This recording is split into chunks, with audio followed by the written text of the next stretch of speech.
जय श्री राम दोस्तों, कैसे हो आप सभी लोग।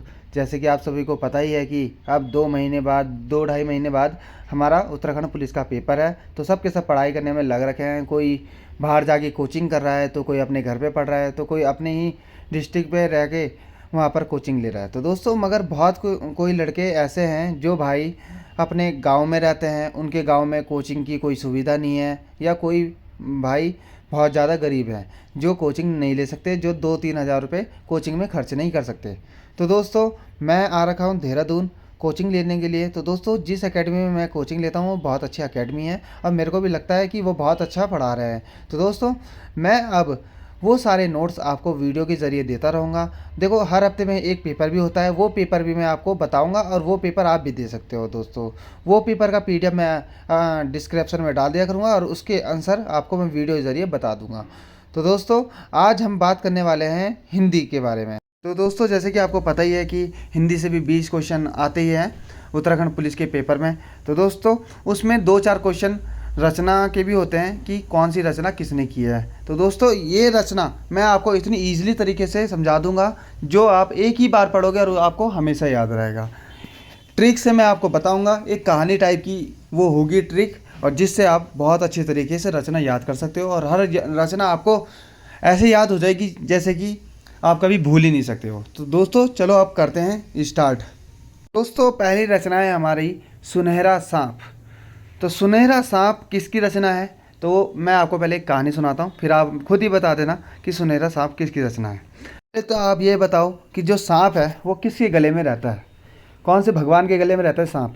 तो सांप रहता है भगवान शिव की, और शिव का दूसरा नाम क्या है, शंकर। तो जय शंकर प्रसाद की ये रचना है। तो दोस्तों सुनहरा सांप किसकी रचना हुई, जय शंकर प्रसाद की, ऐसे आप याद कर सकते हो।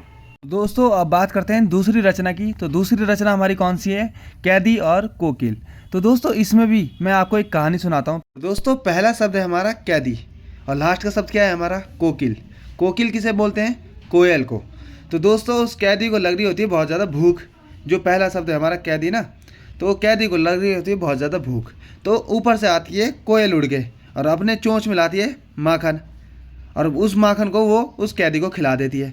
तो कोयल ने क्या खिलाया कैदी को, माखन। माखन से क्या प्रतीत होता है, माखन लाल चतुर्वेदी। तो रचनाकार हमारे हो गए माखन लाल चतुर्वेदी। तो दोस्तों अब बात कर लेते हैं तीसरी रचना की। तो तीसरी रचना हमारी है काले कारनामे। तो इसमें भी मैं आपको एक कहानी सुनाऊंगा जिससे आपको इसके रचनाकार आसानी से पता लग जाएगा। तो दोस्तों आप समझो गर्मी का टाइम हो रहा है, तो गर्मियों में ज़्यादातर क्या पहनी जाती है, हाफ टी शर्ट। तो जब हम टी शर्ट पहनते हैं तो जहाँ जहाँ हमारी टी शर्ट रहती है वहाँ तक तो हमारा शरीर रहता है गोरा, और जहाँ पर खाली रहता है वहाँ पर हो जाता है काला। तो काला किस वजह से होता है, धूप की वजह से। धूप कहाँ से आती है, सूर्य से। तो सूर्य से क्या प्रतीत हुआ, सूर्यकांत त्रिपाठी निराला।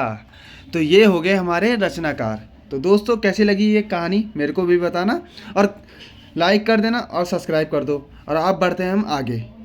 तो दोस्तों चौथी रचना है हमारी मैं हार गई। ये हो गई रचना हमारी। अब मैं आपको बताता हूँ इसकी एक कहानी, और तब आपको पता लग जाएगा कि इसके रचनाकार कौन है। तो दोस्तों मैं हार गई, इससे क्या प्रतीत होता है कि एक लड़की की बात हो रही है। तो समझ लो एक लड़की है, उसका नाम है मनु। वो जा रखी है मार्केट, उसका मन कर रहा है साड़ी खरीदने का, मगर उसके बाद उतने पैसे नहीं है। तो वो घर आके बोलती है कि मैं हार गई। अब वो उसकी बहन जो होती है जो पूछती है कि भाई तू किससे हार गई, तो वो बोलती है मैं अपने मन से हार गई।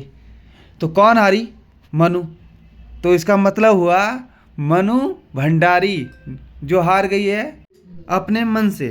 तो दोस्तों जब भी ये रचना आए कि मैं हार गई, तो डायरेक्ट अपने दिमाग में ला जाना वो किससे हारी थी, अपने मन से हारी थी। तो मन मतलब मन, मनु भंडारी। तो ये डायरेक्ट आपके दिमाग में आ जाएगा कि वो हार गई थी अपने मन से। तो मनु भंडारी इसका रचनाकार है।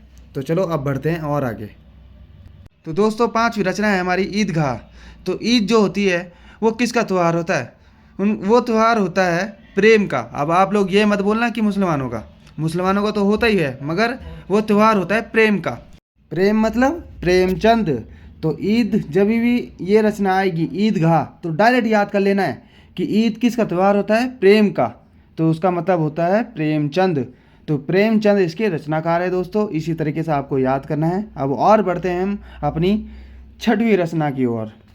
तो दोस्तों छठवीं रचना है हमारी पान वाला। अब इसके लिए भी मैं आपको एक कहानी सुनाऊंगा जो कि आपको फटाक से याद हो जाएगा।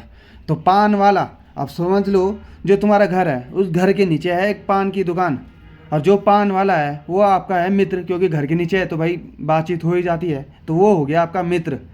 तो पान वाला जो है वो आपका मित्र है। तो मित्र वो ऐसा वैसा मित्र नहीं है आपका, क्योंकि उस पान वाली दुकान को हो गया बहुत ज़्यादा टाइम, तो वो आपका बन गया है बेस्ट फ्रेंड, मतलब सुमित्र हो गया वो, मतलब कि सुमित्र हो गया, बहुत गहरा बेस्ट फ्रेंड हो गया वो। तो उसका मतलब क्या हुआ? सुमित्र मतलब सुमित्रा नंदन पंत, इसके रचनाकार हो गए सुमित्रा नंदन पंत। तो जैसे ही पान वाला याद आए तो याद कर लेना, बस मेरे घर के नीचे पान वाले की दुकान है और वो मेरा मित्र है, और ऐसा वैसा मित्र नहीं है, सुमित्र है वो, बेस्ट फ्रेंड। तो सीधा याद आ जाएगा आपको, उसका मतलब है सुमित्रा नंदन पंत। तो उसके रचनाकार यही हो गए। तो और बढ़ते हैं हम आगे। तो दोस्तों सातवीं रचना है हमारी शिरीष के फूल। अब इसके लिए भी मैं आपको कहानी सुनाता हूँ। उससे पहले मैं आपको बता देता हूँ कि इसके बाद जो रचना है वो अशोक के फूल है। तो जो शिरीष के फूल और अशोक के फूल, ये दोनों की दोनों रचना के रचनाकार एक ही है।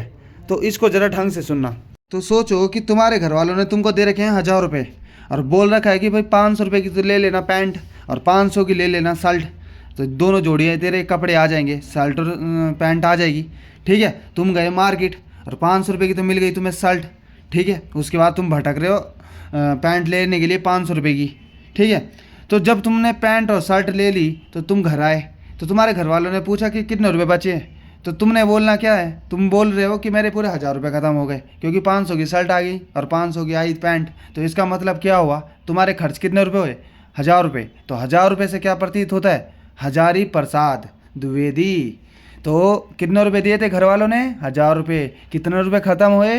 1000 रुपये। तो दोनों के रचनाकार हुए हजारी प्रसाद द्विवेदी। तो दोस्तों ऐसे ही रचनाकार आपको याद करने हैं, और एक बार अगर आपने ढंग से ये पढ़ लिया, एक बार ढंग से अगर तुमने ये वीडियो देखी है, तो दोस्तों मैं गारंटी देता हूँ कि आपको दोबारा ये वीडियो देखने की ज़रूरत नहीं पड़ेगी, और पेपर में तुमको फटाक से याद आ जाएगा कि रचना क्या है और रचनाकार क्या है। तो दोस्तों वीडियो को लाइक करना, चैनल को सब्सक्राइब करना और कमेंट करके बताना कैसी लगी वीडियो। तब तो मिलते हैं अगली वीडियो में। Bye, love you all, bye.